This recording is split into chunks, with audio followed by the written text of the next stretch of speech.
Are we live?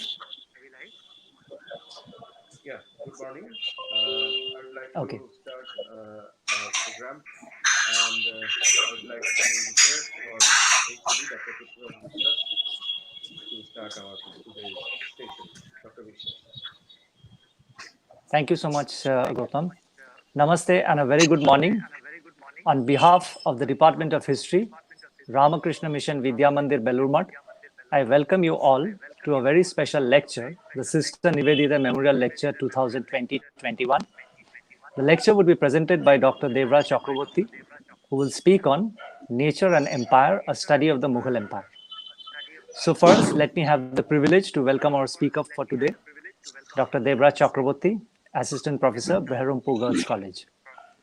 I would now like to welcome Swami Ekachittanandji Maharaj, Principal, Ramakrishna Mission Vidya Mandira. Joining me today are my colleague from the Department of History and today's host, Professor Gautam Mukhopadhyay, who would formally introduce the professor, and possibly Dr. Shantanu De would be moderating a question and answer session after Professor Chakraborty has delivered his lecture. And Professor Noor Muhammad Sheikh, and I thank him personally for arranging the lecture and coordinating with Professor Chakraborty. And and he would be, delivering the vote of thanks. But however, before the speaker is formally introduced, I would request Swami Ekachittanandji Maharaj, Principal, Ramakrishna Mission Vidya Mandira, Belur to kindly inaugurate the Sister Nivedita Memorial Lecture and say a few words to all the participants and viewers. Swami Ekachittanandji Maharaj. Om Namo Bhagavate Ramakrishnaaya. Respected Professor Debraj Chakraborty, Beharampur Girls College, Professor Prithviraj Vishwas and all his associates in the Department of History of Vidya Mandira, and beloved students. My respect, namaskar, and good wishes in due places. It's a rather rare privilege to get connected with Sister Nivedita on this holy occasion. Actually, during Sister Nivedita's 150th birth anniversary, Professor Brojolal Banerjee, an illustrious ex-student of Vidya Mandira, he instituted this particular lecture, Nivedita Endowment Lecture, and it was his wish that we try to commemorate, we try to meditate upon the life and works of Sister Nivedita. And then our principal Maharaj, Swami Shastraganandaji Maharaj, he thought that it may be convenient if we connect the endowment lecture with the Department of History, given the fact that Sister Nivedita had typical inclination with history, culture, and civilization of India. And it needs no exaggeration, no elaboration is necessary actually. The whole life that we find Nivedita lived here in India is a perfect illustration of that. One single illustration I may just share with all the listeners. One day in Bospala Lane and Nivedita's school, sister asked her dearest students regarding the Queen of India. She asked, who is the Queen of India? And one and all these students came up and answered unequivocally, yes, Victoria is our present Queen of the nation. And Sister Nivedita, she got fumed. She immediately said, you even don't care for your history. When Mother Sita is there, who else should be your queen? So she remains the queen of the nation for centuries. So this was the kind of alertness, history consciousness that Sister Nivedita had, and she expected all of us to imbibe. So we are very happy that today Dr. Debraj Chakraborty has agreed to delineate on this uh, remarkable occasion. This is the first time that we are having this memorial lecture, and I'm sure that all the viewers, all the listeners will be much benefited by today's lecture, as in the previous uh, cases we have experienced. Once again, on behalf of Vidya Mandira and on behalf of the Department of History, I heartily welcome Dr. Debraj Chakraborty. And I do expect that once the corona situation becomes normal, he comes to Vidya Mandira directly and we get the occasion of interacting with him at the physical level.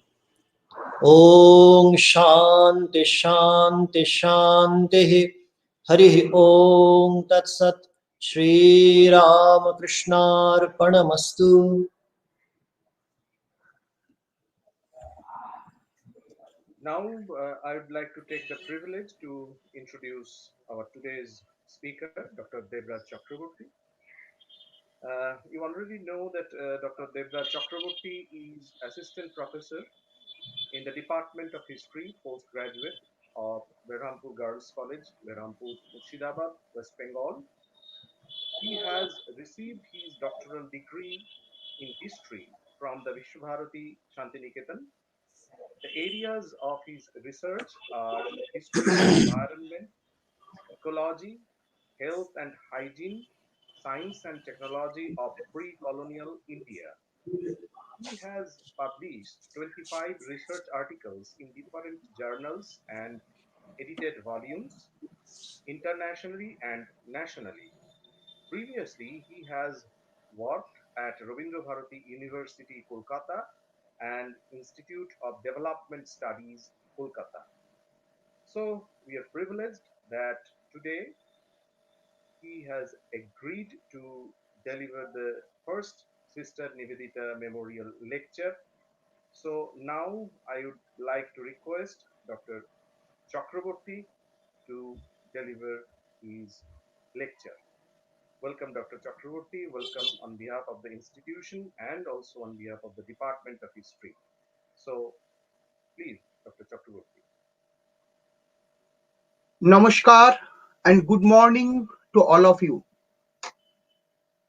First of all, I would like to express my sincere thanks to the Principal Maharaj of the Ramakrishna Mission Belur Vidya Mandir for giving me this opportunity, and obviously my fellow faculty members of the Department of History of Vidya Mandir for giving me this opportunity to deliver this prestigious lecture in this august institution, and my fellow students, dear students, and all the viewers and listeners.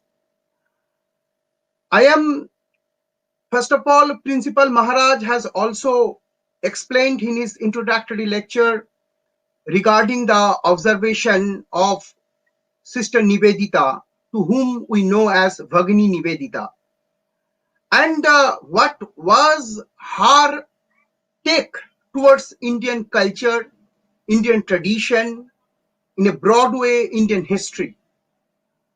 Today, my presentation that has already been explained by Professor Gautam Mukhopadhyay of Vidya Mandira, that is on nature and empire, a study of the Mughal Empire.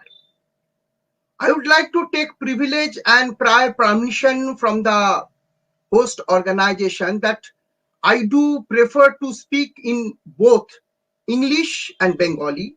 My slides are in English, so there may not have any problem in understanding the facts. Because this is a very prestigious lecture, and hope this area is something new in historical research, and student may get interest. And most of the students here in West Bengal, they are Bengali speaking, and they used to prefer learning their own language. And tomorrow, that is 21st of February, this is International Mother Language Day, Antarjatik Matribhasha Dibosh, And in this occasion, I would like to speak in both English and Bengali. The topic that I have chosen here today, I just told you, that is Nature and Empire, a study of the Mughal Empire. First thing is that there is a slide, please. There is a relationship between man and nature from the very inception of past. First slide, please. And this development of human society, and particularly the culture is a very vast term, largely depends on nature and natural phenomena. Nature and its multiple resources both have played a very important role, very crucial role in shaping out development and manifestation of every human civilization. Our country, that is obviously the Bharatvarsha or the India, being one of the oldest and culturally very rich civilization, has a long tradition of living with nature.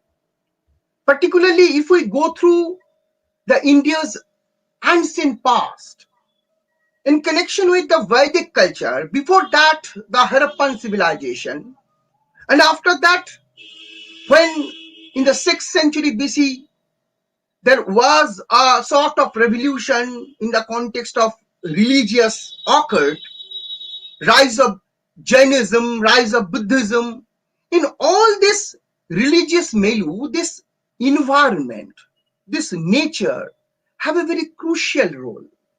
Particularly if we go through the Vedic text, the Riga Veda, the ancient India's one of the very crucial texts that gives a very insightful account on the relationship between nature and man.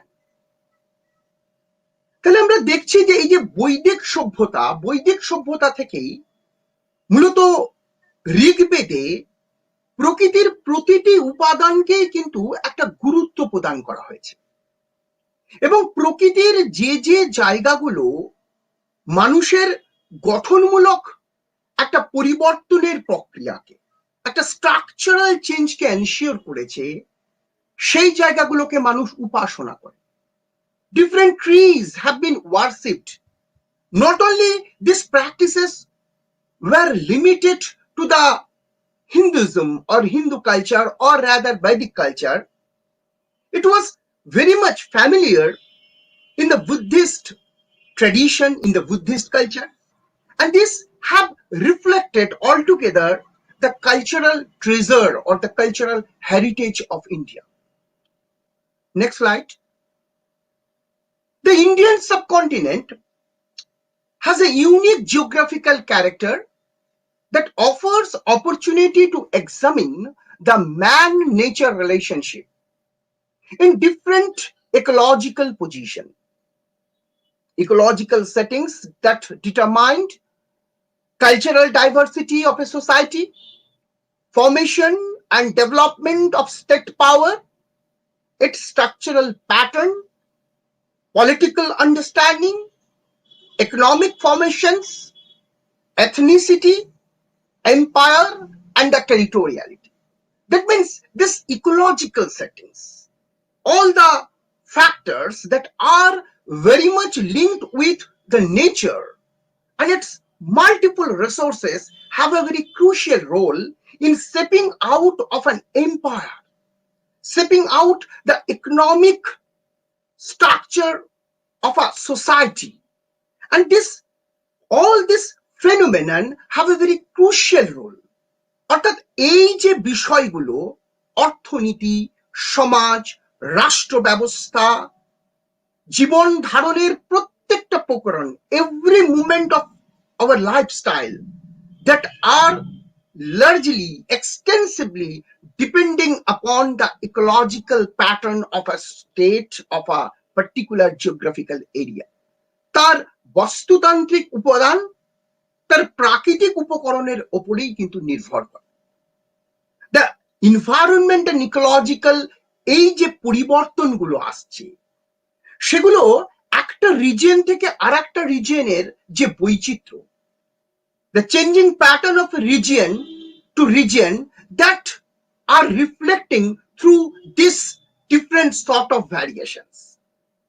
And the environment and ecological changing pattern of a region not only help us to understand demography and settlement pattern of the area, it also helps in computing the extent of cultivation around that time. Next, noted scholar Richard Eaton, who has focused on traditional quote pre-colonial unquote or quote pre-modern unquote societies. As a student of history, I do firmly believe that the concept of modernity is very vast.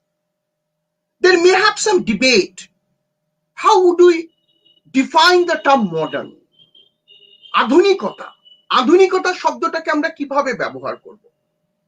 মূলত যদি আমরা দেখি যে ব্রিটিশরা যেভাবে 19th century onwards ভারতবর্ষের ইতিহাসকে ব্যাখ্যা করতে শুরু করলেন, the way the colonial historians, or rather the administrative officials of the colonial India interpreted India's past, they made some sort of divisions. They used some terminologies like ancient India, that is Hindu India, the Muslim period, that is called the medieval period, and the British India, that is being signified as the modern India. But I think India has a rich cultural past that is even very well projected and highlighted in the work of Swami Vivekananda.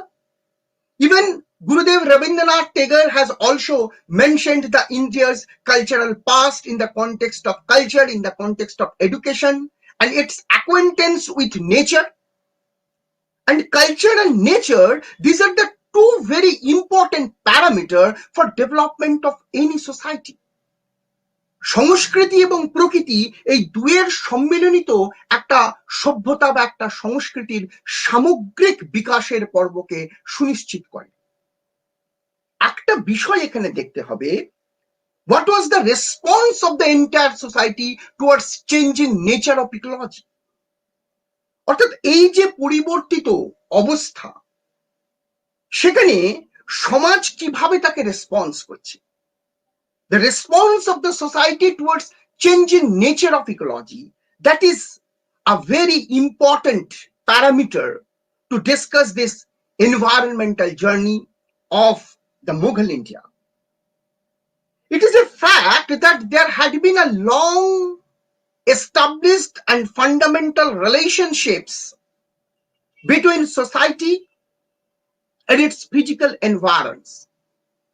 Socio-economic progress of a cultural zone is largely relied upon nature and environment.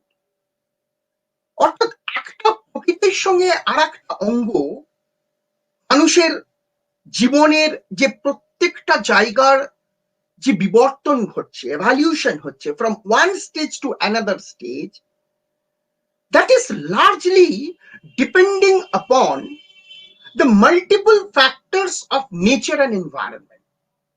Without having this relationship, a society cannot develop. অর্থাৎ প্রকৃতির প্রত্যেকটা উপাদান মানুষের ক্রমিক অগ্রগতির পথকে সম্প্রসারিত করে। Now we would enter into a new phase, that is environment as a subject of historical discourse. Particularly to study India's natural past in a most judicious way, in a most important way under the colonial regime. Sir William Jones, as we know, he was the founder of the Asiatic Society at Kolkata, took attempt to study man-nature relationship and to understand human evolution process.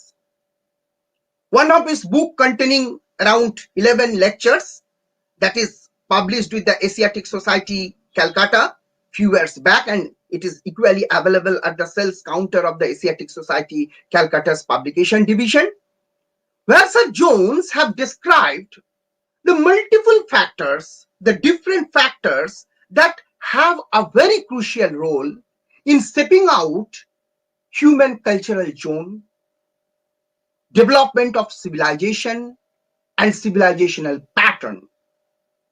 It was in 1893 when Frederick Jackson Turner, and after a long back in 1931, Walter Pescud Wave, both have studied the issues of environmental history. অর্থাৎ এখানে দেখা যাচ্ছে যে environmental হিস্ট্রির যে pattern, অর্থাৎ ইতিহাসের সঙ্গে পরিবেশ, একটা বিষয় মাথায় রাখতে হবে যে we are talking about the environmental history, not talking about the environment as a phenomenon in history we are talking about, not the environment history of environment. There is a very minute differences between two thoughts. দুটো জায়গায় পরিবেশের ইতিহাস কিন্তু আমরা পড়ছি না, পরিবেশের সঙ্গে একটা সভ্যতার, এবং সভ্যতার কি point is obviously the human beings, মানুষ সেই সভ্যতার প্রধান কেন্দ্র, তার কি ইন্টারাকশন আছে, what is the interaction between man and environment, and what is the outcome here, and what is the effect of this encounter in our society, in our tradition, in our culture. That are the issues of the discussion of environmental history. Environmental concern is a subject of discourse in social sciences, have been addressed by the scholars in India during 1970s, and this was basically an agrarian question. But environmental issues as a subject of historical debate in particularly South Asian context, particularly Indian context, have taken much serious attention by 1980s, when the scholars like Ramachandra Guha, Madhav Gadgil, Mahesh Rangarajan, Richard Grove, Vinita Damodaran, and so others have written extensively. They have highlighted the different issues, particularly the environmental movements that occurred during this phase have a very vital role, have a very crucial role in stepping out or formation this environmental history, the structure or the pattern of this environmental history. Next slide, please. Here we would discuss about the issues of environmental studies. I am very consciously use this term environmental studies, though my presentation is not relating to the environmental science, that is obviously the environmental history, that is obviously on environmental history. But we need to study what is the extensive canvas of environmental history. And we are very much discussing here relating to the topic that is relied upon the medieval times, so-called medieval times, or I may prefer use the term pre-colonial India in Mughal times.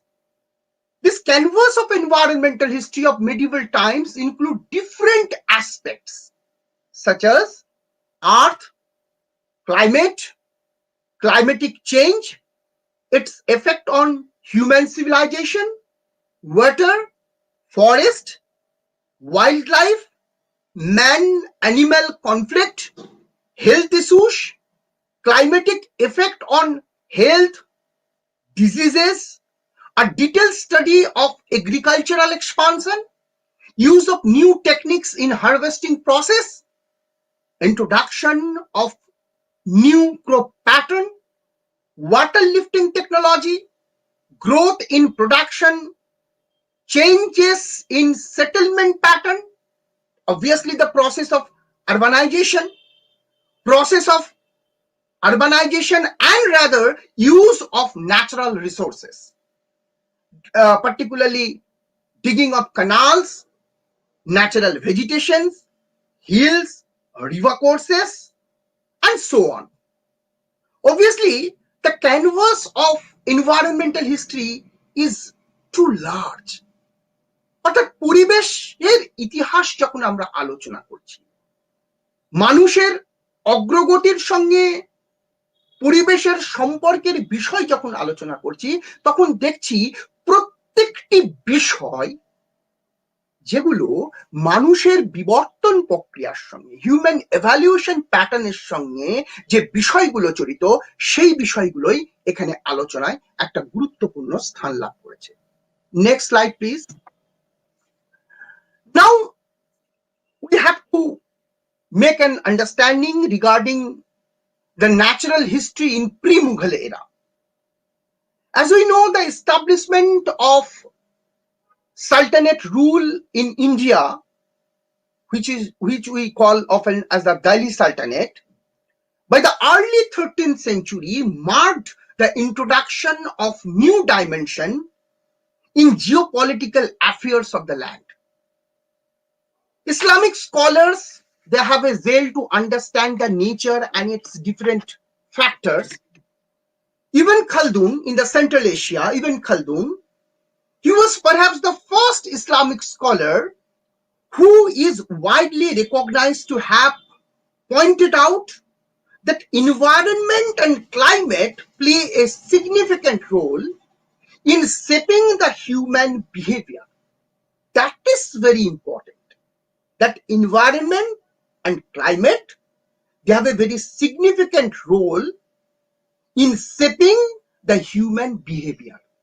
মানুষের যে ব্যবহার, আমরা দেখি যে আমাদের গাঙ্গেয় পশ্চিমবঙ্গে, in the Gangetic Bengal, the behavioral pattern of ours is different.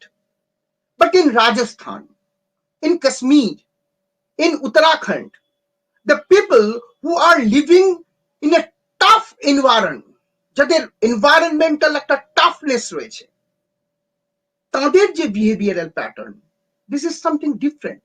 So this is the very important observation of this Islamic scholar Ibn Khaldun in terms of human behavior. Ibn Khaldun laid emphasis on temperature of each and every zone and various climatic conditions that influence the skin color and character of human beings. Skin color and character of human beings. That means মানুষের ত্বকের বর্ণ এবং তাদের যে behavioral pattern that I mentioned earlier, that is a most important element in this discussion.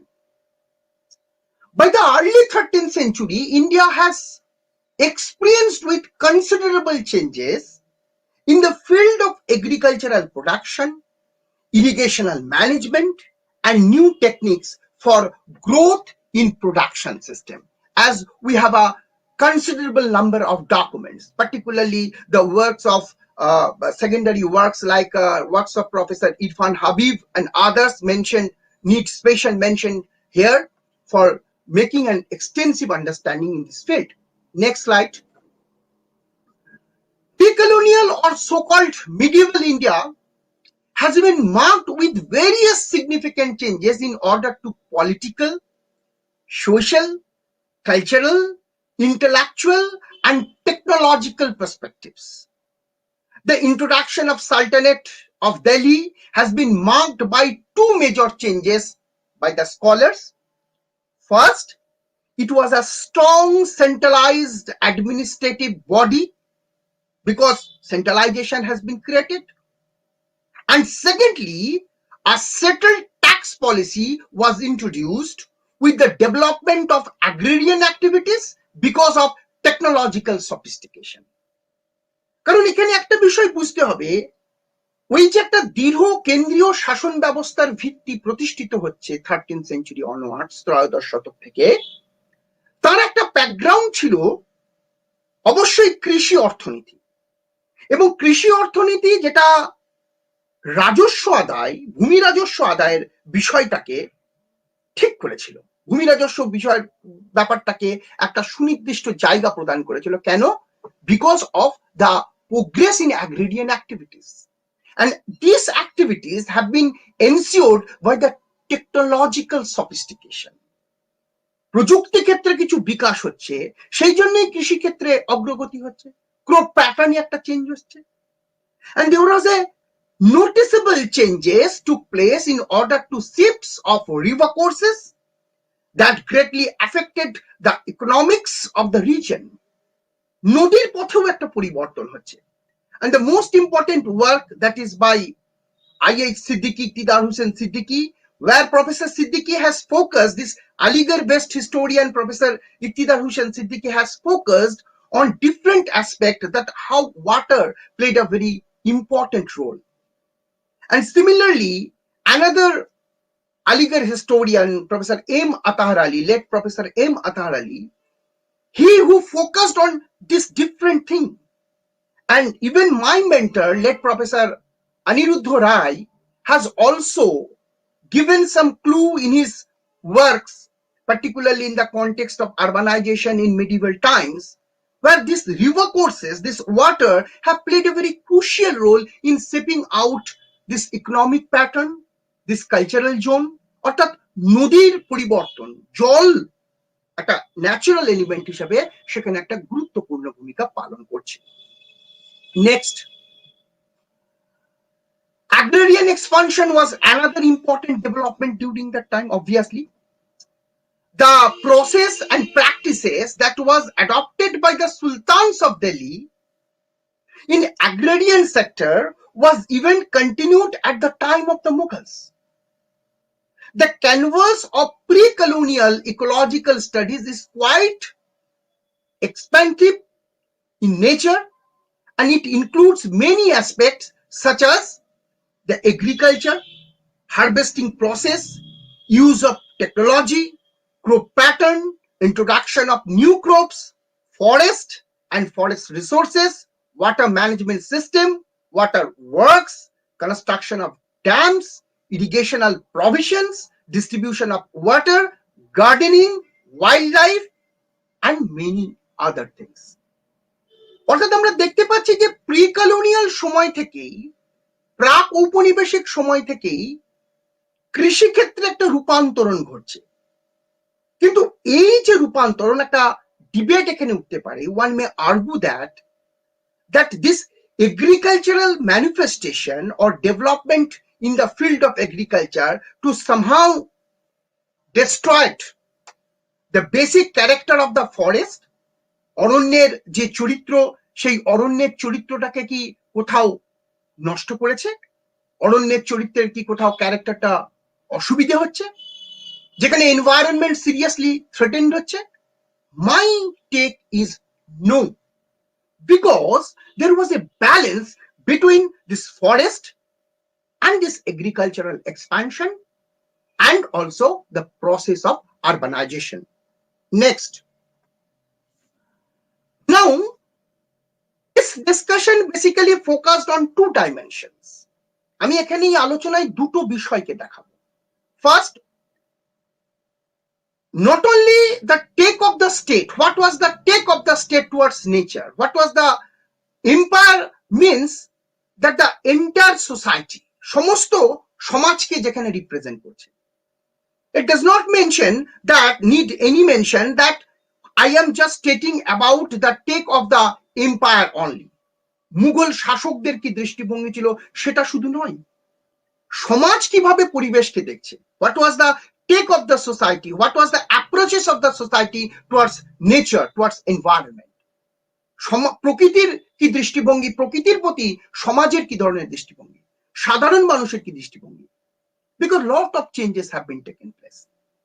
And the changes in the state pattern occurred in pre-colonial times, particularly in terms of agricultural expansion, কৃষির সম্প্রসারণ হচ্ছে, land management system, there was a considerable or noticeable changes took place in the demographic pattern of the state, জনসংখ্যার ক্ষেত্রে একটা change হচ্ছে, introduction of new crop pattern, construction of water reservoirs, big dams, observes, Hauj, etc.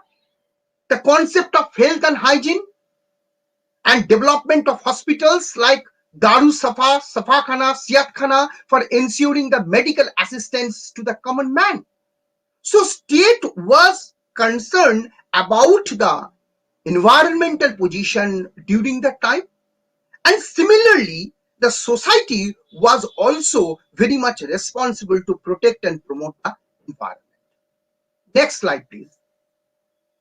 Now come to this point, the Mughal and the India's natural environment. The Mughal, the study of nature and natural world, have received new dimension with the establishment of the Mughal rule in India at the early decades of the 16th century. As we know, in the Battle of Panipat, this was the first Battle of Panipat in 1526. This was a final decisive battle by Babur, and he established the Mughal rule here in India. Zahiruddin Muhammad Babur, the founder of the Mughal line in Hindustan, was known for his love and keenness to nature. He was indeed a great naturalist.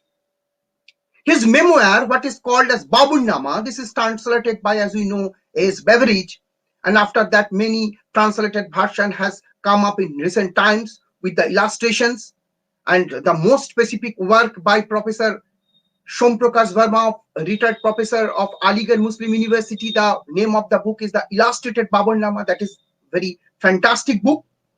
And this all document shows the India's natural past during that time. Next. Baburnama, this is a unique document that was, as we know, originally written in Chagdai Turkey, and at the time of Akbar had taken initiation to translate into Persian, and a master person, his name was Abdul Rahim Khani Khanan, son of Bahram Khan, was commissioned to translate this unique text, Baburnama, into Persian, because Persian was the official or rather court language at that time. And that is why this work have been translated into Persian, and many paintings have been incorporated with this illustrated Baburnama, with this translated Baburnama, and that appeared as a illustrated Baburnama. অনেক ছবি ওর মধ্যে ঢুকিয়ে দেওয়া হলো, এবং ছবিগুলো কিভাবে তৈরি করা হলো?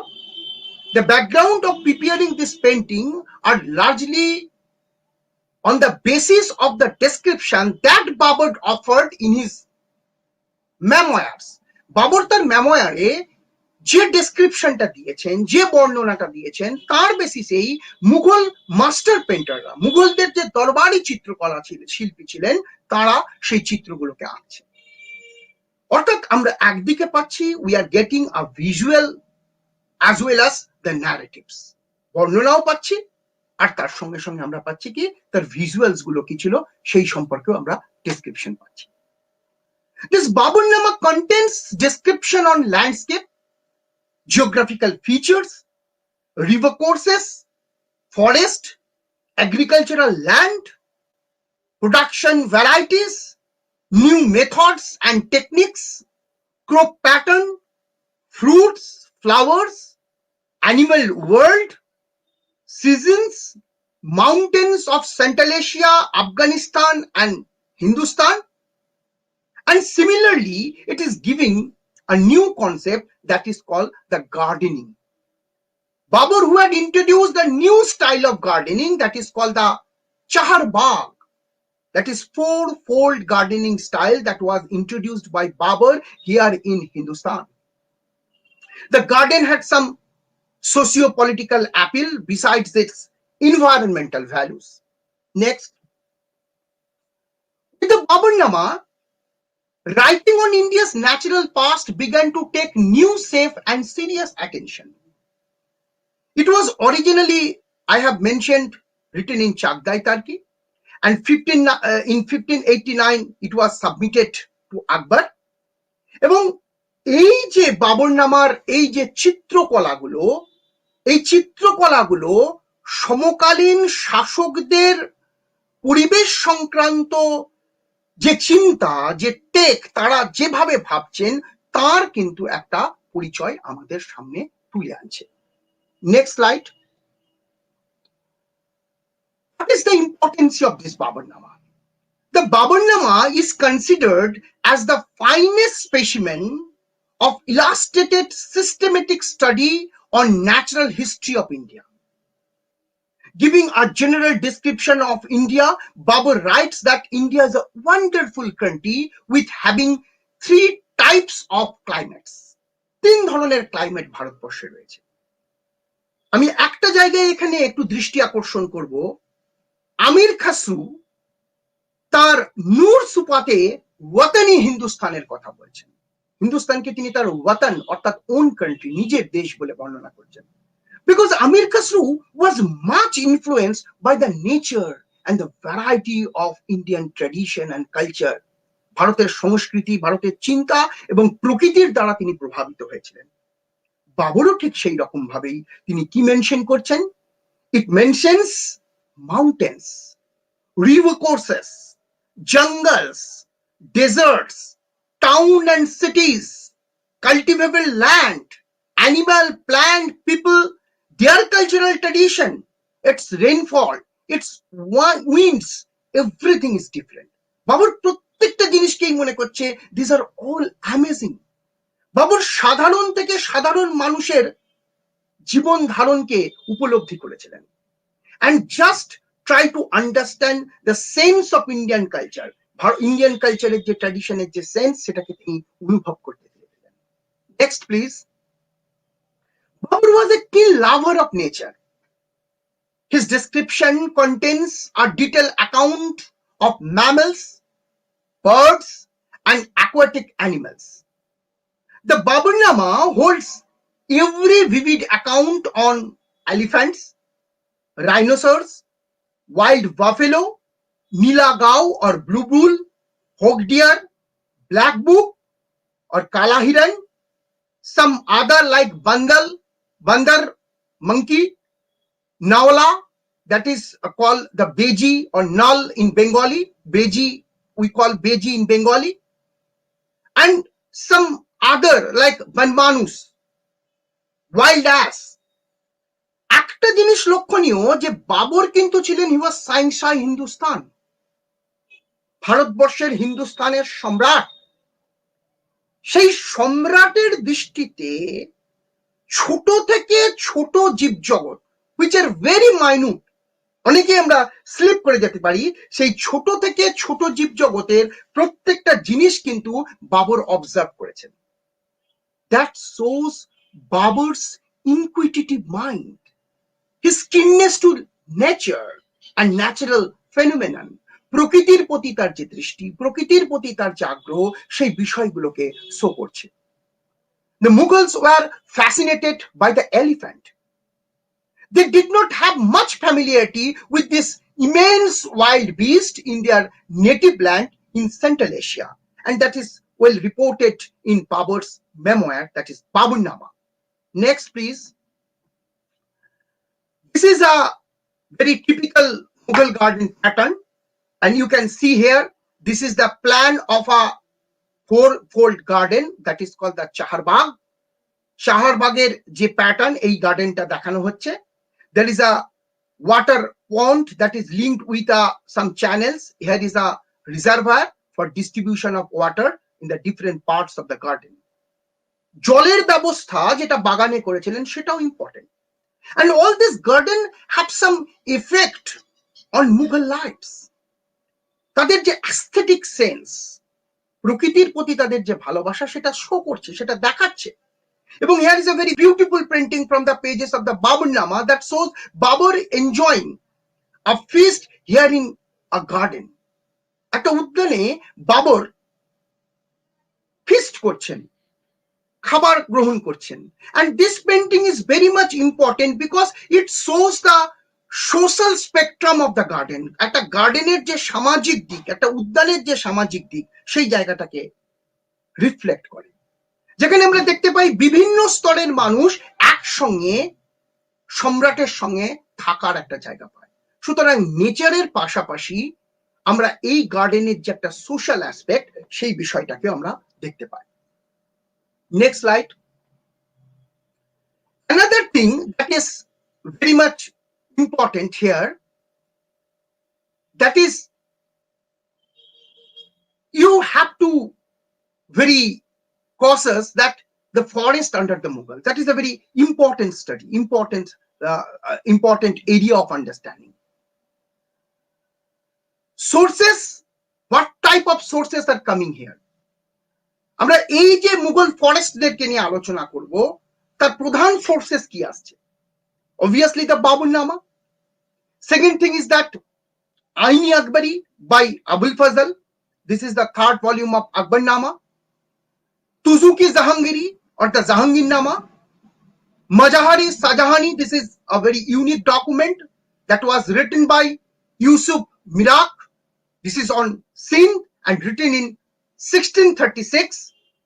And another document, that is Marwari Pargonari Vijat, that was written circa 1664. Similarly, Muhammad Ali Khan's account on Gujarat, that titles Mirati Ahmedi, Abdul Hamid Lahori's Padsanama, Inayat Khan's Shahjahannama, and some foreign travelers' account are very important source to understand the different facts and elements of forest during the Mughal times. Please confirm me whether the slides are visible.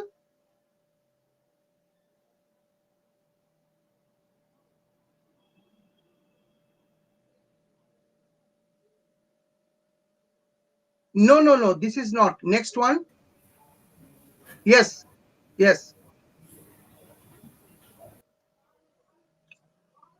So here is a archaeological remains of a garden that is called the Arambagh, or the Garden of Rest, that is located in Agra. এবং এইটাই বাবরের সময় তৈরি একমাত্র garden. এবং এখানে সবচেয়ে যেটা গুরুত্বপূর্ণ, দ্য ওয়াটার ওয়ার্কস, একদম ঝর্ণার মতন লেয়ার ওয়াইজে এখানে দেখা যাচ্ছে যে গার্ডেনের ওয়াটার রিজার্ভারটা। এবং সেখান থেকে আমরা অনুমান করতে পারি, we may make a general understanding the layout of the Mughal gardens. There is a very fantastic work by Westcott Jr. from Massachusetts Institute of Technology, MIT, where Westcott has explained the layout of the Mughal gardens. Mughal gardener je jaiga, tar je environmental factors, tar je ethnic value, ei bishoyguloke niye alochona korechen.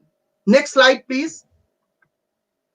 This is another fantastic garden that is called the Ajabal Bagh, that is located in Kashmir. And these all gardens have been very meticulously furnished at the time of the Mughals.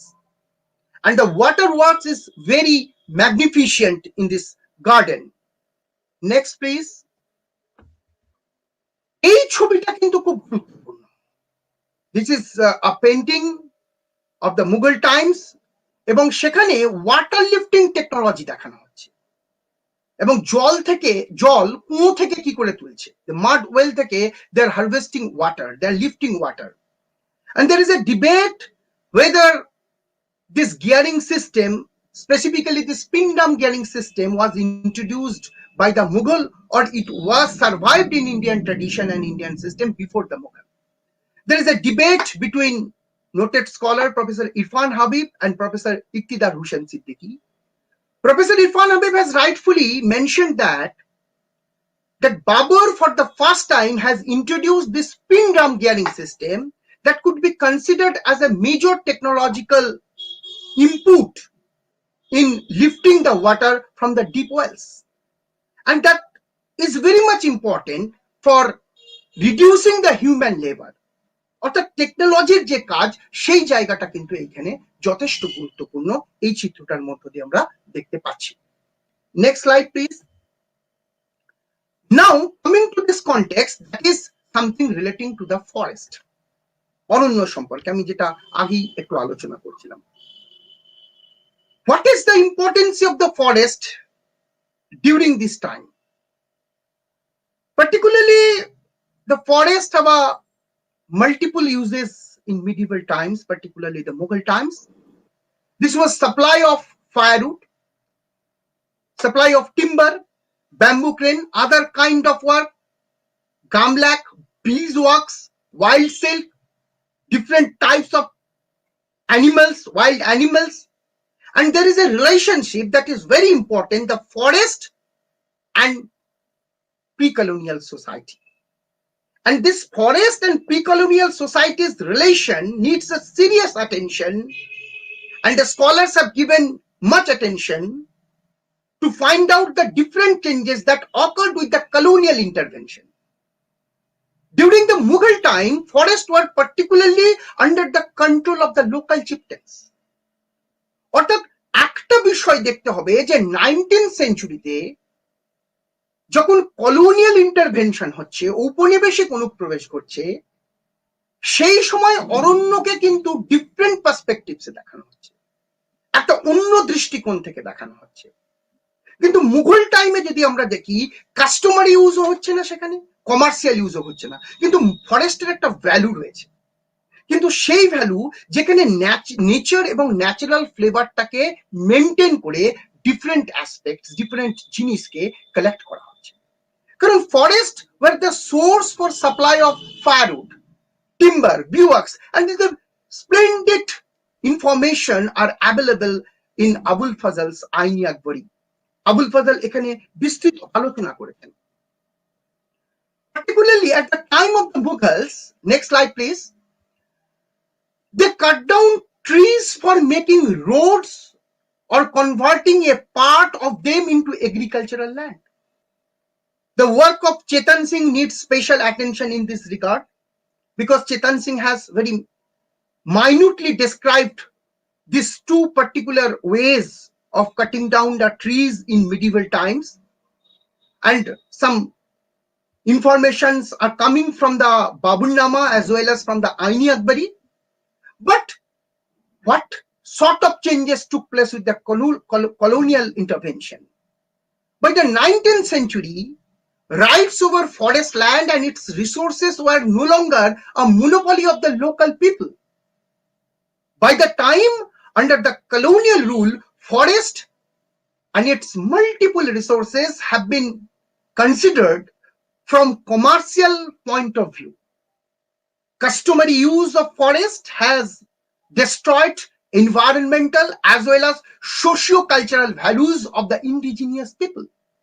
কারণ আমরা যে British যে green imperialism, Richard Grove যে কথাটা বলছেন, তাদের যে green imperialism, যে সাম্রাজ্যবাদ, সেটা কিন্তু ফরেস্টে গিয়ে আঘাত করছে, এবং as a result of which the tradition, the culture of India's indigenous people that was extensively disturbed. এবং তার ফলেই তো আমরা দেখি 19th সেঞ্চুরি অনওয়ার্ডস একের পর এক উপজাতীয় বিদ্রোহগুলো সংগঠিত হয়েছে। Why? Because the British policy, the colonial policy, this policy were firmly guided by the commercial point of view and the customary use of the forest products that destroyed this socio-cultural or rather economical value that was the inherent part of Indian environmental values. প্রাকৃতিক সেই জায়গাটা থেকে আস্তে আস্তে তাদেরকে সরে আসতে হয়। Next slide please. There is a very beautiful map. I am thankful to Professor Sirin Musbi of Aligarh Muslim University. I have taken this map from one of his published work. It shows that the extension of forest product, wildlife, particularly in northern India, সমস্ত উত্তর ভারতের ক্ষেত্রে ফরেস্টের যে গুরুত্ব, অরণ্যের যে গুরুত্ব মুঘল ইন্ডিয়াতে, এবং বিভিন্ন জায়গায় যে অরণ্য রয়েছে এবং ওয়াইল্ড লাইফ রয়েছে, তার সম্পর্কে একটা ডেসক্রিপশন দেওয়া হয়েছে। It is important to note that the work of Professor Irfan Habib, obviously the agrarian system of Mughal India, as well as his master work, that is an atlas of the Mughal Empire, that is an unique document that focused on different aspects, that is giving us a clue regarding the distribution of forest land as well as the wildlife in Mughal India in different parts of the country. Next slide please. Wildlife and animal world, that is a very important element in Mughal India. The fauna that come to notice of the emperor, particularly coming to us from the emperors, courtiers, their chronicles, and royal paintings can be divided into three categories. Particularly, these are first, the animal these that were hunted, যেগুলোকে তারা শিকার করতেন, those that were required for imperial purposes, সাম্রাজ্যের কাজে যেগুলোকে ব্যবহার করা হতো, like the elephant, like the cheetahs, that those that were presented at the court. Contemporary Persian documents like the memoirs of the rulers, writing of the chronicles, paintings, and some foreign travelers' voyages contains information in this regard. The Mughal rulers were fond of animals like elephant, lion, cheetahs, different varieties of birds, and so on. তাদের মধ্যে এই বিষয়গুলো সম্পর্কে একটা গভীর আগ্রহের জায়গা ছিল। Next slide, please. Now coming into this context, that is the elephant. That is the amazing one that appeared, an amazing elephant, an amazing wild beast before the Mughals. The most splendid explanation, more splendid information regarding this huge wild beast coming from the account of Babur. And this is the most important animal in Mughal India and a vital product of forest. এবং আমরা দেখতে পাচ্ছি যে this was indispensable in battleground and used as a beast of burden. যুদ্ধক্ষেত্রে আলেকজান্ডারও বলেছিলেন, প্রাচীন ভারতে আলেকজান্ডারও বলেছিলেন, যখন তিনি ধনানন্দের আক্রমণ করছেন, সাম্রাজ্য মগধ আক্রমণ করছেন, তিনি বলছেন যে এই সময়ে এই যে এলিফ্যান্ট, সেটা একটা সাইকোলজিক্যাল প্রেসার তৈরি করে অপোনেন্টের। It creates a psychological pressure to the opponent. Therefore, this elephantry could be considered as the most important element of the army. And Indian army was well practiced with this elephantry from ancient times. But the Mughal had experienced with this elephantry for the first time here in India. এবং আমরা যদি Mughal paintings গুলোকে দেখি, particularly making of Fatehpur Sikri or the other major buildings of the Mughal times, that shows this elephant have been used as a beast of burden. বোঝা বওয়ার জন্য, heavy লোডকে এক জায়গা থেকে অন্য জায়গায় নিয়ে আসার জন্য এই এলিফ্যান্ট গুলোকে ব্যবহার করা হচ্ছে। This elephant have been categorized into particularly 4 types of elephant were there. এবং এই 4 ধরনের এলিফ্যান্ট সম্পর্কে it is mentioned in the Abul Fazl's Aini Akbari in the volume 1. It has mentioned the weather, the month, the milk, and the meat. One may ask that what are the criteria of this division? এই যে ভাগগুলো করা হচ্ছে, এর ক্রাইটেরিয়াটা কি? Abul Fazl fantastically responded that this division were made as per the observation of Zill-e-Ilahi, that is Emperor Akbar. And I would like to mention here that there is a famous movie that is called Jodha and Akbar, though it is a cinema. In this cinema, Akbar is taming an wild elephant. Akbar একটা বন্য হাতিকে কি করে capture করছে সেটা দেখানো হয়েছে। অর্থাৎ this was a very common practice and Akbar himself was fond to that. তিনি এটা নিজেকে ভালোবাসতেন। এবং এই যে division of elephant, that is weather, month, milk and meat, that was based on the physical features of the wild beast. Elephant গুলোর, হাতিগুলোর যে শারীরিক যে গঠন, যে দেহসৌষ্ঠব, তার উপরে নির্ভর করে এই ভাগটা করা হয়েছে।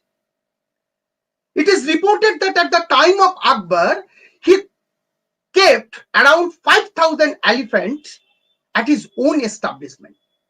Abul Fazl says another 2,000 elephants were with the local Jamindars.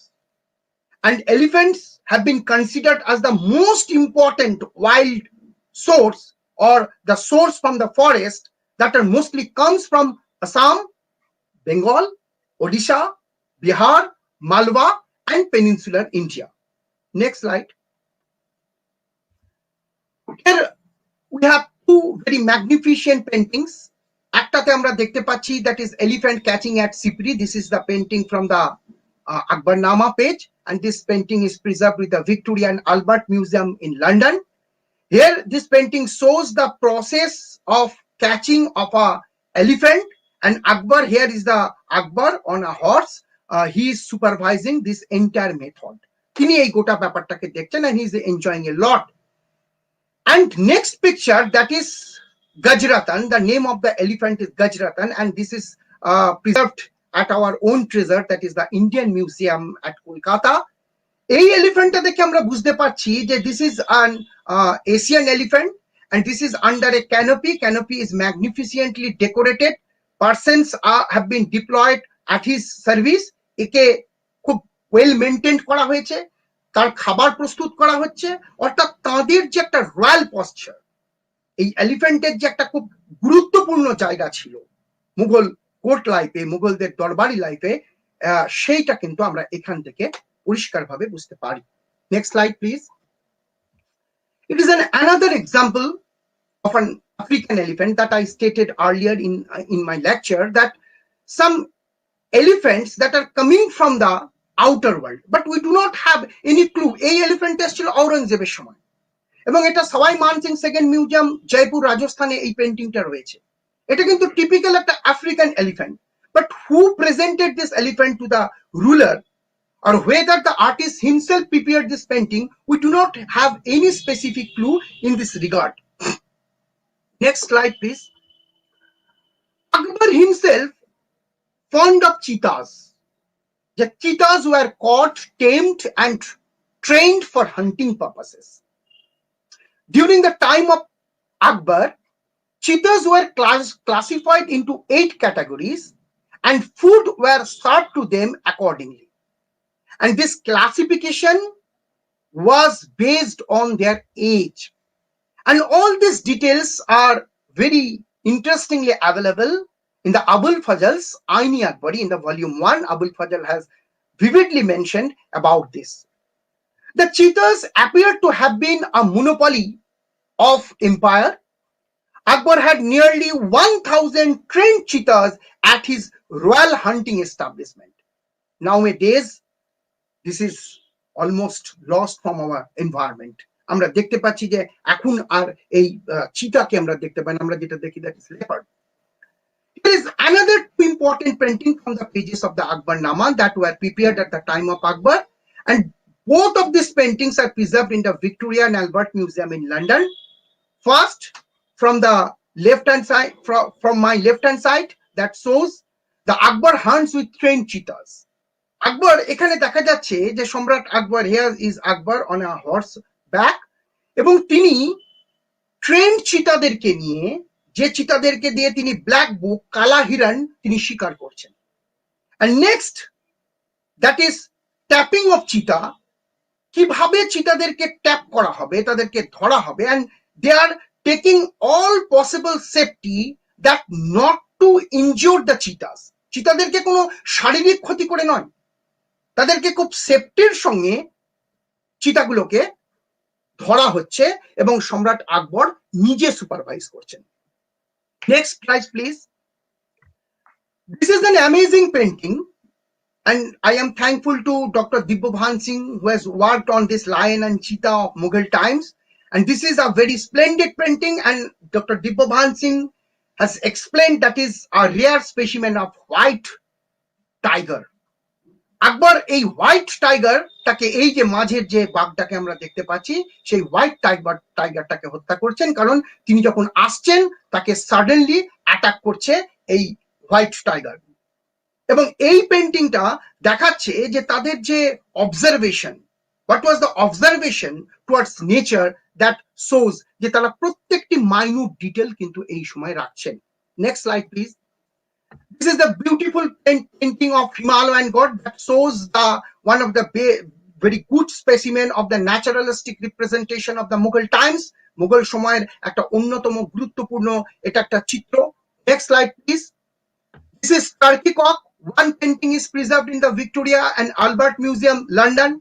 Another copy is with the Indian Museum, Kolkata, and a copy that is prepared after 19th century, that is with the Sawai Man Singh Second Museum, Rajasthan at Jaipur. This is the beautiful Turkey Cock, and Jahangir has explained the different colors and the varieties and the physical features of this Turkey Cock in his Tuzuki Jahangiri.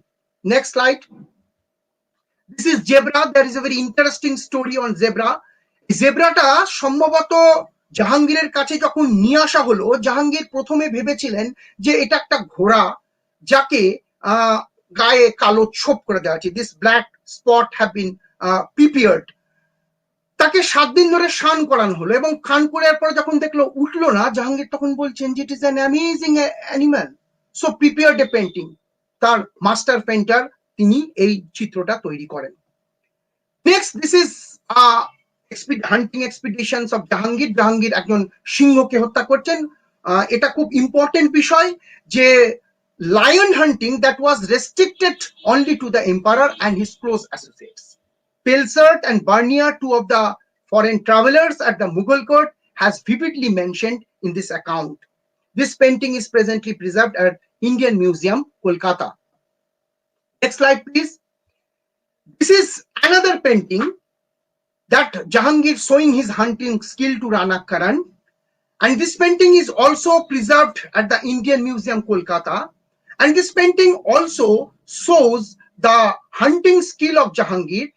একটা গল্প আছে যেটা জাহাঙ্গীর নামাতে খুব সুন্দরভাবে বর্ণিত রয়েছে, যে জাহাঙ্গীর নিজেকে এতটাই গর্বান্বিত দেখাতেন, as we know, and it is very much reflected through his own experience, that is Jahangir নামা's experience, যে তিনি মাস্কেট নিয়ে শিকারে যাচ্ছেন এবং রানা কারণকে তিনি সঙ্গে নিয়েছেন। কারণকে তিনি জিজ্ঞাসা করছেন, হি আস্কিং রানা কারণ হোয়াট টু শুট, কোথায় আমি শুট করব? রানা কারণ বলছেন যে চোখে। এবং আপনারা লক্ষ্য করে দেখবেন যে একজন সিংহটা কিন্তু এই যে সিংহী, পারহ্যাপস ইট ইজ লায়নিস, এখানে সিংহীটাকে কিন্তু চোখে হাত দিয়ে তার পাটাকে রেখেছে, অর্থাৎ তাকে চোখে শুট করা হয়েছে। এবং Jahangir, here is Jahangir on elephants back, তিনি রানা কারণের দিকে তাকিয়েছেন, রানা কারণ চোখে দেখাচ্ছেন এবং একজন ভৃত্য দেখাচ্ছেন যে হ্যাঁ একদম চোখেই শুট করা হয়েছে। অর্থাৎ জাহাঙ্গীর এতটাই এক্সপার্ট ছিলেন। এবং this lion hunting that was very much restricted to the emperor himself and close of his associates. Next slide, please. This is another painting that shows এটা ইংল্যান্ডে বর্তমানে কুইন এলিজাবেথের পার্সোনাল সংগ্রহে রয়েছে।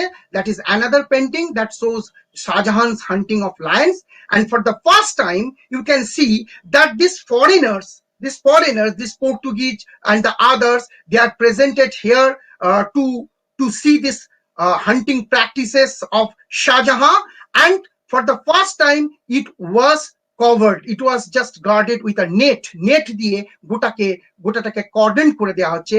That is a first time the in Mughal hunting practices this practice was introduced. Next slide, please. Now these were some parameters to understand the attitude of the Mughal rulers. But now what was the take of the society that I have earlier mentioned, যে সমাজ এটাকে কি করে দেখছে? This environmental feelings, that environmental thoughts, এই যে preservation করছেন, there are many descriptions are there.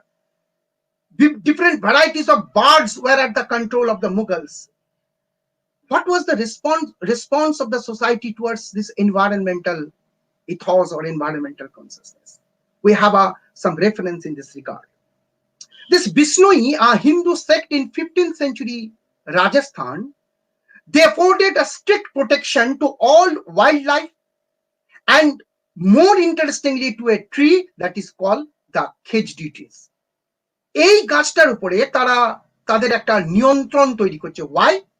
This tree had multiple uses for providing food, for fuel and fencing materials.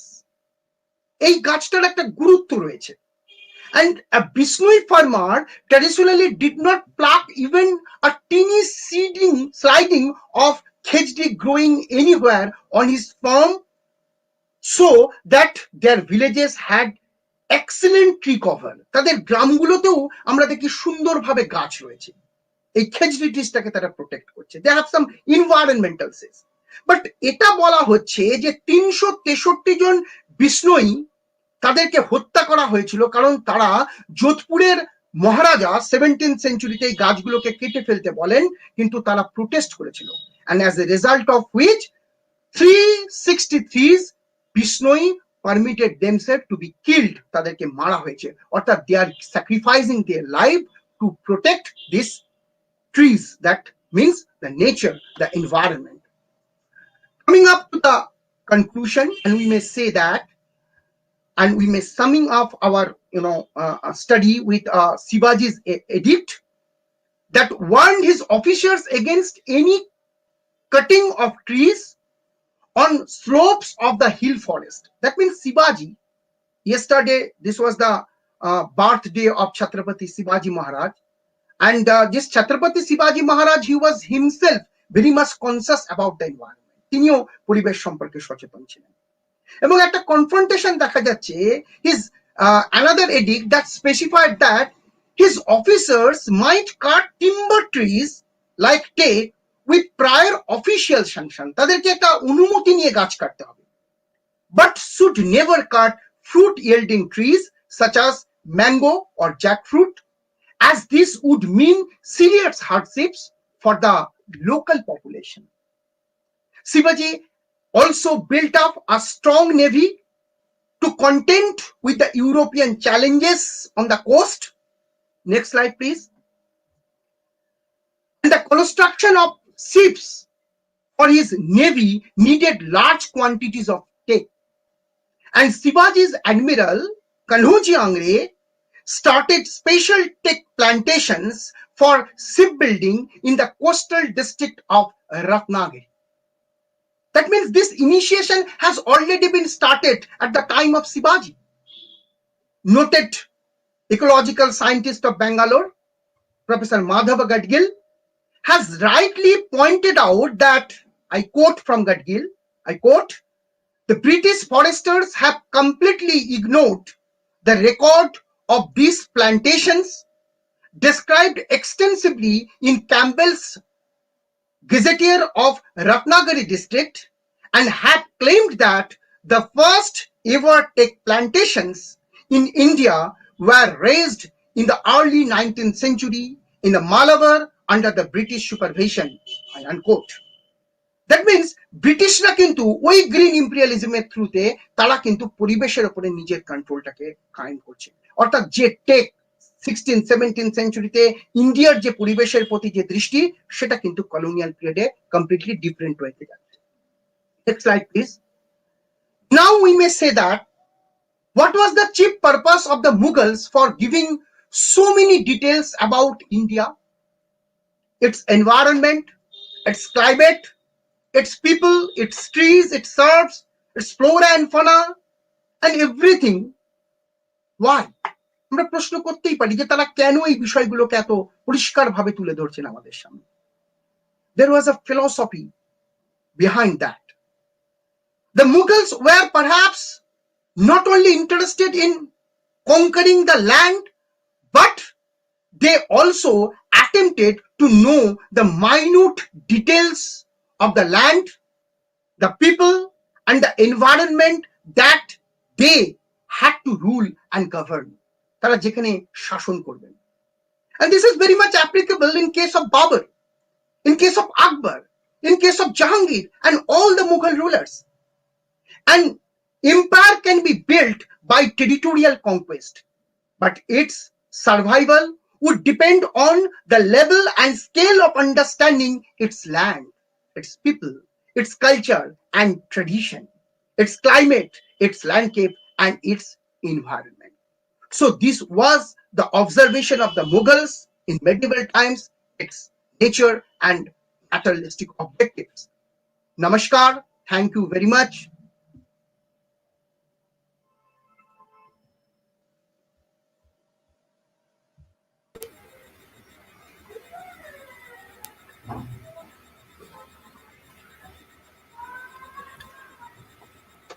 Thank you, Thank you so much, Debraj, for your really brilliant presentation.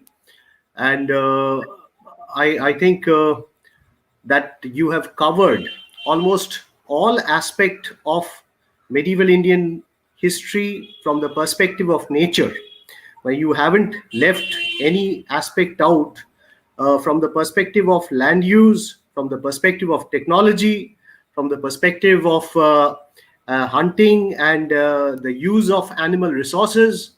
All of this has been covered by you in a very beautiful manner.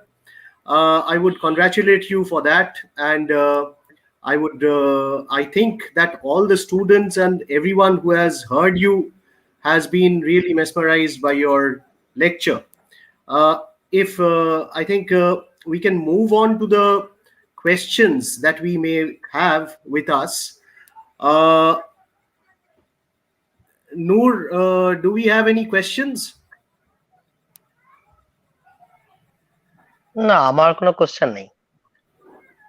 আচ্ছা, আমাদের আর কোনো প্রশ্ন এসছে কি কারোর কাছ থেকে একটু জেনে নিই, তা নাহলে আমাদের কয়েকটা প্রশ্ন আছে দেবরাজের জন্য, সেটা একটু করতে পারি তাহলে।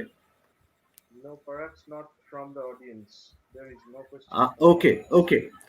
So if there aren't any questions from the audience, I think since I teach some aspects of what you have just spoken about in the case of Mughal India as well as in the case of the Delhi Sultanate, I was wondering, at one point of time you stated that there was a balance which was kept by the rulers as well as the people perhaps regarding environmental usage and exploitation of nature, what we understand by exploitation or resource use basically. My question is that is this particular balance a natural balance which was imposed by the circumstances of that time, or was it a balance which was consciously cultivated by the people or the rulers? This is one question. Okay. Yeah. May I answer? Please go ahead. Thank you. Thank you for your brilliant question, sir. First thing is that during the pre-colonial time, was there any environmental crisis? It is indeed a big question. Because when we are addressing this environmental crisis, particularly from 19th century onwards, when the colonialism has been started and get its peak form, and when these agrarian questions are becoming to us, and these British colonial oppressive attitudes that were very much responsible for that. But during the time of the Sultanate, or after that the Mughals, the way they expanded their cities, like one of the practices that was the obviously this process of urbanization, that was the process of the practice of agricultural expansion that was largely responsible. But otherwise, they have also cut down the trees for making roads for the purpose of communication, and that has been focused in the account of Babur himself. Babur is writing about this. Abul Fazl has also mentioned about this. But the question is the consciousness of the common people. Obviously, this reference the Bishnoi communities, even the practices that have been adopted by Shivaji in late 17th century, this shows obviously they were aware of that. একটা গাছ এমন কাটা যাবে না যেখানে কোনো ফল হয় and which have some value. সুতরাং society was conscious about this nature and environmental objects and environmental protection, though there was no such severe environmental crisis. কারণ আমরা একটা ক্রাইসিসের কথা তখন বলি, প্রোটেকশনের কথা তখন বলি, the British thought about the forest policy. Why? Because they are himself destroying the forest. That is why they are talking about preservation of forest, they are talking about classification of forest, they are talking about making of forest land. So therefore, during the Mughal time, this was not required in an extensive way. and particularly the context of hunting, this lion hunting, Barnier has stated that, even Pelsert has also stated this lion hunting specifically that was restricted to the ruler himself. Barnier had an experience for a lion hunting with Shah Jahan, and this was a subject that only the royal family's member and very specifically ruler himself or the empress could join it. যেমন আমরা জাহাঙ্গীরের সঙ্গে দেখতে পাই যে তার সঙ্গে নূরজাহান একাধিকবার তিনি গিয়েছেন। সুতরাং একটা consciousness that developed in and around the society as well as in the upper strata of the society, দু জায়গাতেই একটা ব্যালেন্স সেখানে ছিল। ওকে, থ্যাংক ইউ। আমার একটাই জিনিস সেটা মনে হচ্ছিল যে whenever we speak about the environment, the problem which crops up is between taking a developmental perspective and between taking a conservationist perspective. If these are the two perspectives which we have in front of us, then the problem becomes even a little slippery, because if we speak of the medieval period, as you know, and you have spoken about that as well, you know that the Mawas or the rebellious zones were specifically those zones which were forested, right? Exactly. Even during the time of Balban, or if we come down towards the 19th century, we find that the forested zones were cut down specifically because of the reason that these became the centers of resistance. Exactly. And this is something which you need to keep in mind, that forest clearance is not just a developmental activity, or not just an activity which is done in order to flourish urbanization, but also as a measure of protection for the state. Okay, in order to afford protection to the state. I have just another question to ask you. As you mentioned, আমরা সবাই জানি যে জাহাঙ্গীরের সময় প্রচুর painters আছেন, মনোহর, গোবর্ধন ইত্যাদি, যারা আঁকছেন, বা আবু রিজা, অনেকেই ছিলেন যারা বিভিন্ন ধরনের, হ্যাঁ রাইট, যারা বিভিন্ন ধরনের চিত্র অঙ্কন করছেন আমাদের জন্য, যেমন তুমি জেব্রা থেকে শুরু করে হাতি পর্যন্ত দেখালে। এখন একটা জিনিস হচ্ছে, আমরা কিন্তু এটাও জানি যে হাতির দাঁতের তৈরি বিভিন্ন প্রোডাক্টস, এগুলোও কিন্তু মুঘলদের যে রাজতন্ত্র সেখানে কিন্তু সুসজ্জিত হতো। আর আমরা দেখতে পাচ্ছি যে তুমি যেরকম বললে যে সিংহ শিকারের ক্ষেত্রে only the royalty will get the use of killing these animals. This again points to a very critical zone: trade in animal products, trade in skins, animal skins. এগুলো কিন্তু দেখবে যে even during the time of the Mughal period this was practiced. So what kind of conservation are we speaking about? আমরা 19th centuryতে এসে অবশ্যই দেখতে পাচ্ছি যে বিভিন্ন যারা জমিদার বা যারা বিভিন্ন ধরনের যারা অভিজাত মানুষ, তাদের বাড়িতে সুসজ্জিত করা হচ্ছে স্টাফড অ্যানিমালস দিয়ে, অর্থাৎ যে পশুদেরকে মারা হয়েছে সেগুলোকে আবার সুসজ্জিত করে তার মাথা বা তার শিং রাখা হচ্ছে। এই প্রসেসটা কি, is it something which is a very late process which begins only with the colonial period, or do we find such instances even during the Mughal times?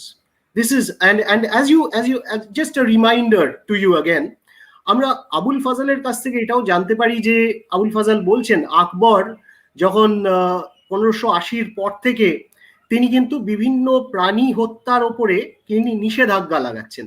যেমন আমরা দেখতে পাচ্ছি যে কোনো সময়তে কিছু কিছু দিনে মাংস খাওয়া তিনি বন্ধ করে দিচ্ছেন ইত্যাদি আমরা জানি। তা এই যে অ্যাটিটিউডটা, which is much more of a environmental conscious ethic which comes in during the time of Akbar, do we find such instances even during the times of other emperors?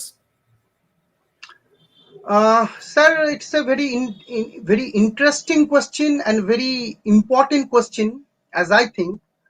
দেখুন, দুটো বিষয় এখানে রয়েছে। একটা হচ্ছে যে আকবরের যে আউটসেট, তার যে রিলিজিয়াস থিঙ্কিং, সুলেকুলের কনসেপ্টটা তিনি যখন দিচ্ছেন, সেই জায়গা থেকে আকবর কিন্তু এই বিষয়গুলোকে ইনস্টিটিউশনালাইজ করেননি। মানে তিনি নিজে হি বিলিভস হিমসেলফ, এবং সেটা কি স্টেট পলিসি হচ্ছে?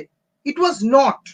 কারণ আমি একটা কথা বলতে চাই যে বার্নিয়ার যে কথাটা বলেছেন বা পেলসার যেটা বলছেন regarding the question of lion hunting, এটা একটা রেস্ট্রিক্টেড ওয়েতে হওয়ার কথা তারা বলছেন যে there was some restriction from the part of the এম্পায়ারের পার্ট থেকে, উপরের অ্যাডমিনিস্ট্রেশন থেকে একটা রেস্ট্রিকশন ছিল। তাহলে কি চোরা শিকারি হতো না? May possible, but we do not have any clue as such. আমাদের কাছে সেই ধরনের কোনো রেফারেন্স পাচ্ছি না। এবং একটা বিষয় যে আমরা 19th সেঞ্চুরি বা আর্লি 20th সেঞ্চুরিতে আমরা যে রেফারেন্স গুলোতে দেখতে পাচ্ছি কলোনিয়াল পিরিয়ডে, আমরা কলোনিয়াল টোটাল পলিসিটাকেই যে ব্লেমিং করবো তাই নয়। আনরেস্ট্রিক্টেড হান্টিং মুঘল পিরিয়ডেও হয়েছে, মুঘল পিরিয়ডেও যে হান্টিংটা রেস্ট্রিক্টেড হচ্ছে তাই নয়। এরা কিছু অ্যাকোয়াটিক অ্যানিমালস এর প্রতি এদের একটুখানি বেশি মানে প্যাশন ছিল, কিছু অ্যানিমাল যেগুলো বাইরে থেকে আসছে তাদের প্রতি তাদের একটা প্যাশন ছিল, এবং সেই জন্যই জাহাঙ্গীর নিজেকে জাহির করতে ভালোবাসতেন, অ্যাজ উই নো ইট, খুব ভালোভাবে এটা আমরা জানি। এবং জাহাঙ্গীর তার মাস্টার পেন্টার ওস্তাদ মানসুরকে মূলত বিশেষ করে তিনি এই ন্যাচারাল যে সমস্ত জিনিসগুলো রয়েছে তার ভিজুয়াল রিপ্রেজেন্টেশনের জন্য বললেন। এবং জাহাঙ্গীর নামাত এক জায়গায় জাহাঙ্গীর পরিষ্কারভাবে বলছেন, দেখুন আমার গ্রেট গ্র্যান্ডফাদার বাবর, তিনি মহান সম্রাট ছিলেন, তিনি এদের বর্ণনা করেছেন, তিনি কোনো ছবি করতে বলেননি, আমি কিন্তু ছবি করতে বলছি, তার মানে আমি কতটা এনভায়রনমেন্টাল কনসিয়াস, নিজে সেই জায়গাটা দিচ্ছেন। কিন্তু আবার সেই জাহাঙ্গীর একটা জায়গায়, যে আমি একটু অন্য জায়গা থেকে বলি, যে শুধু পশু না, হেলথের ব্যাপারেও কনসিয়াস ছিলেন। যখন এনায়েত খান ডাইং এনায়েত খানের একটা ছবি আছে, জাহাঙ্গীর মানুষের মধ্যে একটা মেসেজ দিচ্ছেন যে দেখো ইনটক্সিকেশনটা ভালো না। এনায়েত খান যখন ভালো ছিলেন তখন তার এত সুন্দর শরীর ছিল, আর যখন মারা যাচ্ছেন তার শরীরটা কি হয়েছে দেখো, তার একটা ছবি তাদের সামনে তুলে ধরছেন। তার মানে একটা মেসেজ তারা দিচ্ছেন। বাট এটা কিছুটা হিউমিলিয়েটিং মনে হয় যে মানুষটা মরে যাচ্ছে, তার একটা পোর্ট্রেট করে লোকের সামনে নিয়ে আসছে, এটা কিছুটা হিউমিলিয়েটিং মনে হয়। কিন্তু এটা ঠিক যে কলোনিয়াল পিরিয়ডে আনরেস্ট্রিক্টেড, এই যে কথাটা বললাম আমি রামচন্দ্র গুহর সঙ্গে বা মাধব গাডগিলের সঙ্গে একদম একমত, যে customary use of forest and commercialisation of forest, যেটা আমাদের বিনয় ভূষণ চৌধুরী অ্যান্ড সব্যসাচী বাবু এরা যেগুলো দেখিয়েছেন, এটা একদমই ঠিক, আমি সেই জায়গাতে আর ঢুকছি না। সেটা কিন্তু ওই এনভায়রনমেন্টাল ব্যালেন্সকে নষ্ট করেছেন। এবং স্যার আমি আপনার সঙ্গে একদম একমত, যেটা চেতন সিংহ তার গবেষণায় দেখিয়েছেন, বাবর নামাতেও রয়েছে, আকবর নামাতে খুব ভিভিডলি ডেসক্রিপশন রয়েছে, যে ওই ট্যাক্স পেয়ার যারা ছিলেন মুঘল ভারতে, বিশেষ করে এই প্রবলেমটা হয়েছিল বিহারে এবং বাংলায়। এই জায়গাতে ডেন্স ফরেস্ট এত ছিল যে বাবর বলছেন যে একদিনে 200 জন শ্রমিককে নিয়োগ করে মাত্র 7 কিলোমিটার, 3 থেকে 7 কিলোমিটারের বেশি জঙ্গল পরিষ্কার করা যাচ্ছে না, মানে এত ডেন্স ফরেস্ট। সুতরাং এটা একটা মুঘল পিরিয়ডে সমস্যা ছিল, অবশ্যই সমস্যা ছিল। ঠিক, এক্স্যাক্টলি, থ্যাংক ইউ দেবরাজ। আমার মনে হয় যে we have a question. This has been addressed by one of our first year students, Upamanyu Mojumdar. ও জিজ্ঞাসা করছে, আমি ওর কোয়েশ্চেনটা পড়ছি। Was the company Raj less concerned with environmental conservation simply because they were exploiting a foreign land and were pressed by the Industrial Revolution? That's a very good question. This is somehow the question that is related to the philosophy of Christianity. কারণ একটা জায়গা রয়েছে যেখানে Indian যে philosophy towards nature, I am talking about ancient Indian tradition also, that live with nature, প্রকৃতিকে exploit করে নয়, প্রকৃতির সঙ্গে থাকতে হবে। You have to use the natural resources. সেই জন্য আমরা যদি বেদা দেখি, অ্যানসেন্ট ইন্ডিয়ান টেক্সট গুলোকে দেখি, লিটারেচারকে দেখি, এর স্প্লেন্ডেড রেফারেন্সেস রয়েছে। কিন্তু যখন আমরা খ্রিস্টানিটির কনসেপ্টে যাব, তখন কিন্তু এই জুডিশিয়াস এক্সপ্লয়টেশন অফ নেচারের কনসেপ্ট কিন্তু নেই। তারা কি করছে, লিভ উইথ নেচার না, you have to make your domain over the nature, প্রকৃতির উপরে তোমার কন্ট্রোলকে নিয়ন্ত্রণ করো।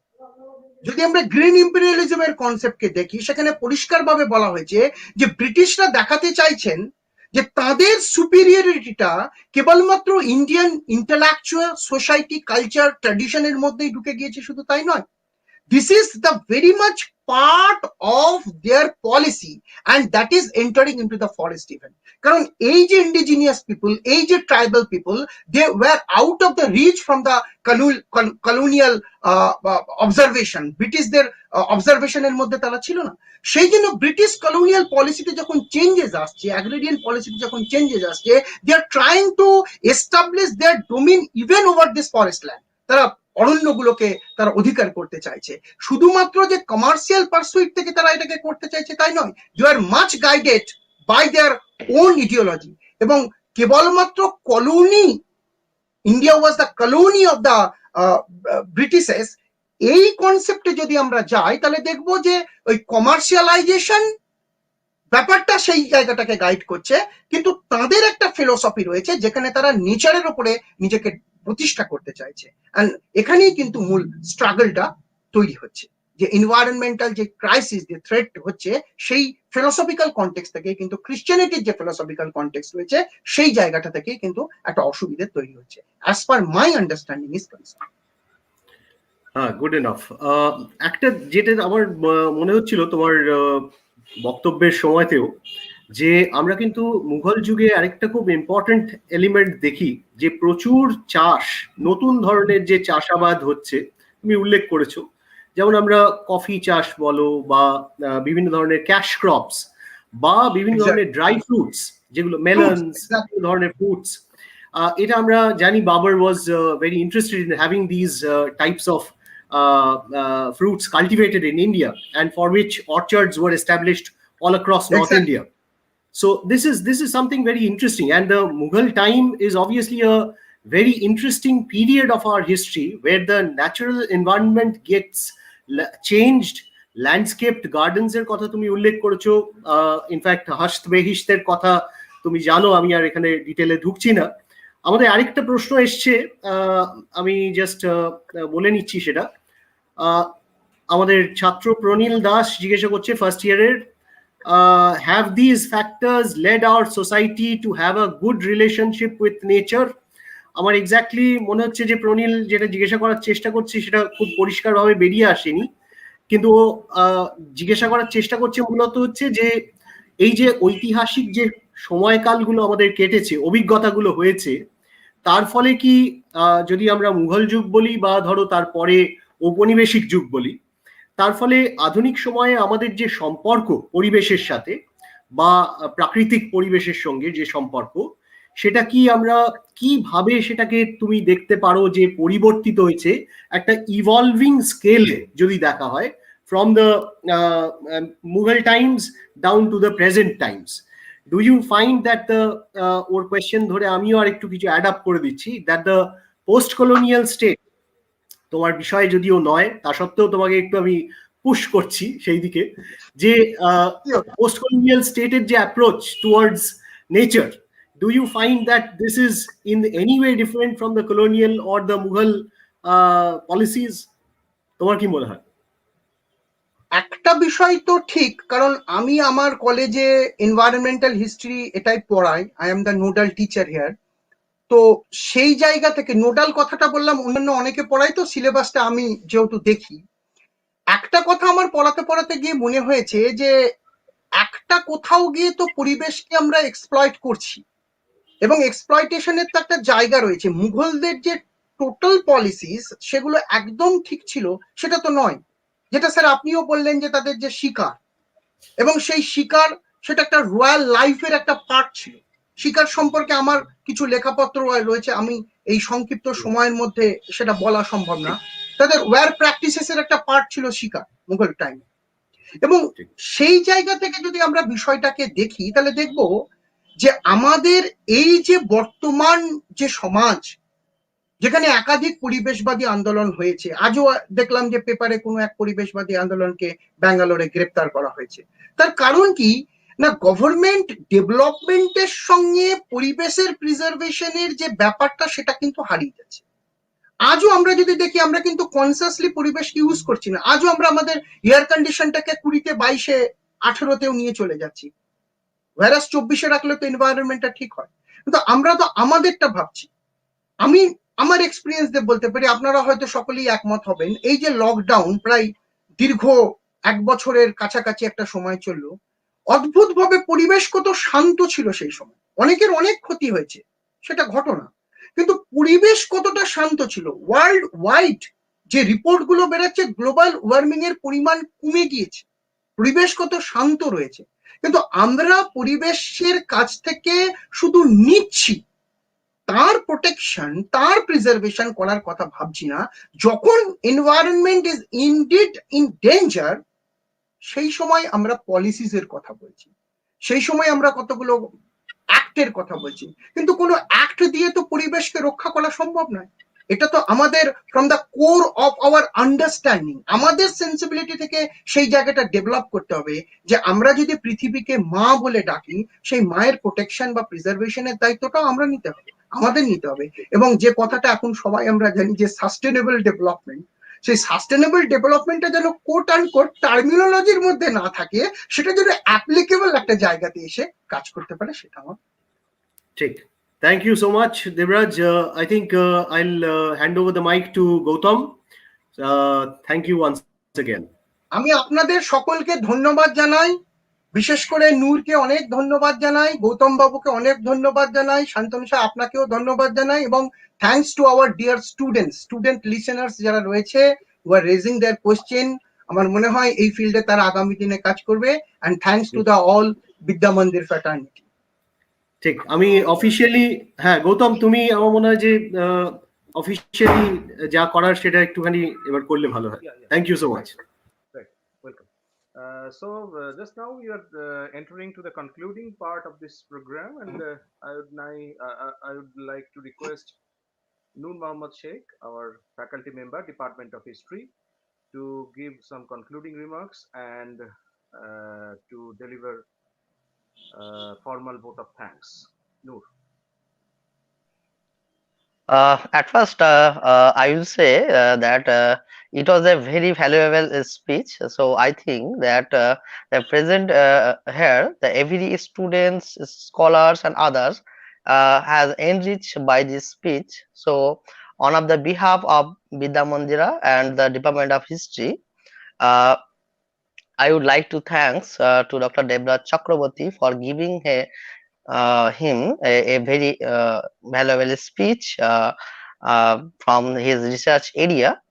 তো আমি আরেকবার বলবো যে আমরা এই ডক্টর দেবরাজ চক্রবর্তীর মতো একজন বিশিষ্ট অধ্যাপক এবং স্কলারকে আমরা কাছে পেয়ে আমরা খুবই গর্ব ফিল করছি।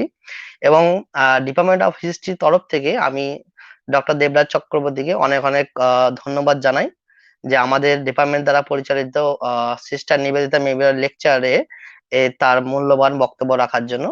আশা করি ভবিষ্যতে আমরা আবার আপনাকে কাছে পাবো এবং উপস্থিত সকল সদস্যবৃন্দ তথা আমার ছাত্র বা আদার্স যারা আছে তাদেরকে সকলকে ধন্যবাদ জানিয়ে এখানে আজকে আমাদের অনুষ্ঠানের সমাপ্তি ঘোষণা করবো আমরা।